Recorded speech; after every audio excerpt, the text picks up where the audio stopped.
The supply of active listing drops yet again, this time by a bigger margin.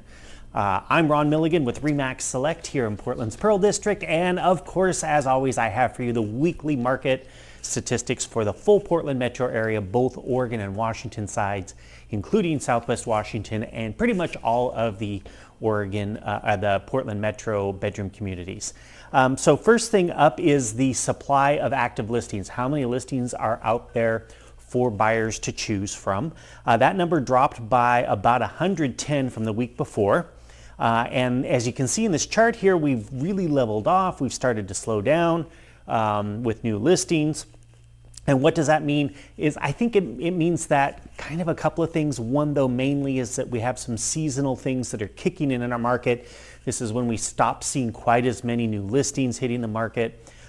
Usually it's just folks that are compelled to sell outside of the regular buying and selling season in the metro market. And I think this is the results that we're seeing of that. The number of new listings, as I mentioned, was lower this week than it had been in previous weeks. It was probably one of the lowest numbers of new listings we've seen in quite some time. So of course we'll just keep an eye on that and make sure that what we're seeing is truly kind of the seasonal thing and not something else. The number of new pending deals was down this last week, and I'm always a little cautious when we have holiday weeks. We had a holiday weekend last weekend and school starting up. So a lot of agents are busy and buyers are busy as well. So a lot of folks have been putting that time off over this last weekend to look at houses the following week. And agents may have been doing the same thing. And as I've always said, when agents don't work, offers don't get written, they don't get accepted, homes don't get listed, properties don't get shown. So we'll watch this one next week and see if there's something more to this, but I suspect that it's a bit of a blip for the holiday weekend and we may see a bit of rebound next week. For the number of homes that sold, we saw 646, which is in line with what we've been seeing the last few months.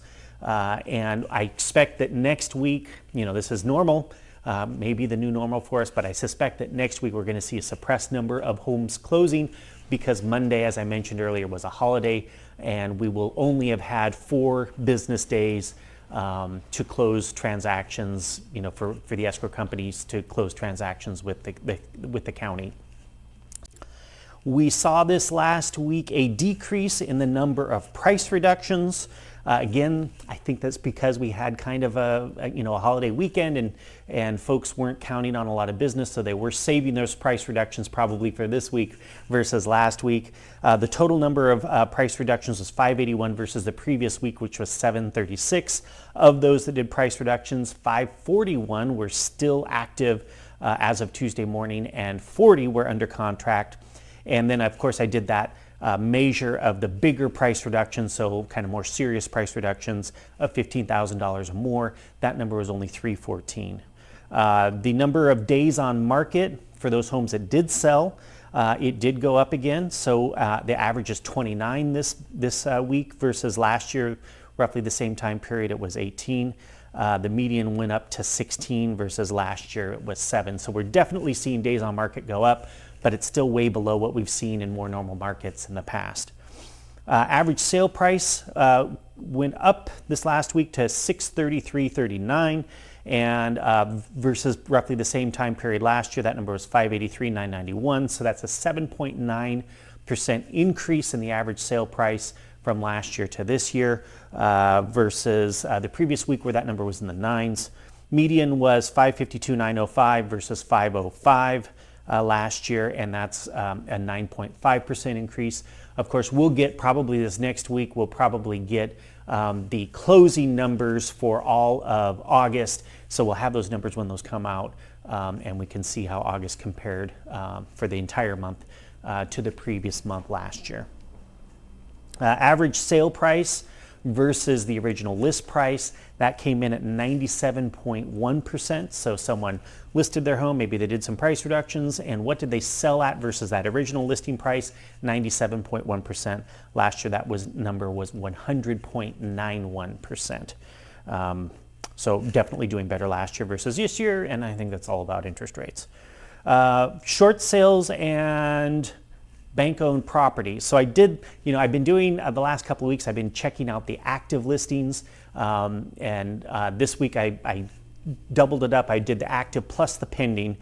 We had 26 bank owns in total. 4 of them were under contract. The other 22 were active. And then for short sales, it was a total of 7 short sales. 5 of them were active, 2 of them were under contract. So still not a lot there, especially when we're taking that total number and dividing that into the 5325 total number of active listings, and that doesn't even take into account the pendings.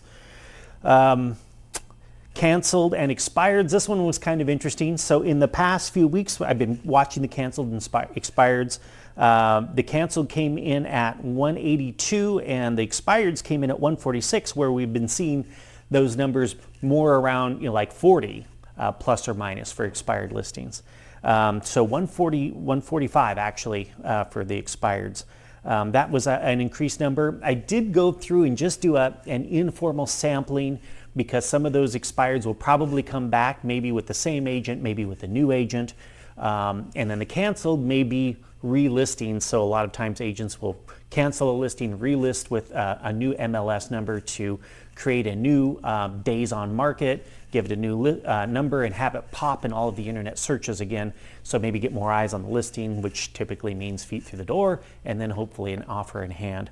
So I did go through the cancels just to see how many of those might be, and I looked at 10 of them, and of the 10, 5 of them had been relisted, and it looks like 5 of them may have changed their minds and are going into the rental market, which I'm understanding is quite tight right now. So where are we? What does this mean? Something that was kind of interesting that happened to me this last weekend as I was out showing properties with a number of buyers. The 3 offers that I wrote this last weekend, all 3 of them had multiple offers on them, which was a little bit surprising because we hadn't seen that. So multiple offers, what this says to me is we might be getting down, the good properties are going pretty quickly, still selling relatively quickly. It could be that sellers have made, are a little more aware of what's going on in the market, and they're being more cautious with their pricing. They're not being as aggressive with their pricing, or a lot of sellers have gotten down to where buyers will meet them at a purchase price.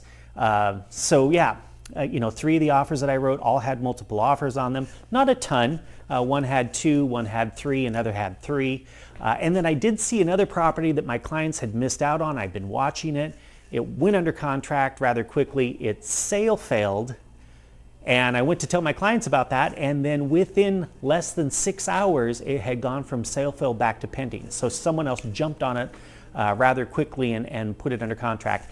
That could have just been what I was experiencing or just those segments of the market that I was dealing with. But I think it's interesting to note that stuff like that is still going on. And it just goes to underline what I've always said, which is all real estate is local. So as always, if you're curious about what's going on in your specific area, your market, feel free to reach out to me, and I'm happy to grab the numbers for you and go through them. And then, as always, I'd love it if you gave me a thumbs up, subscribe to the page, or share this video with someone you think might find this information helpful. And I will see you next week.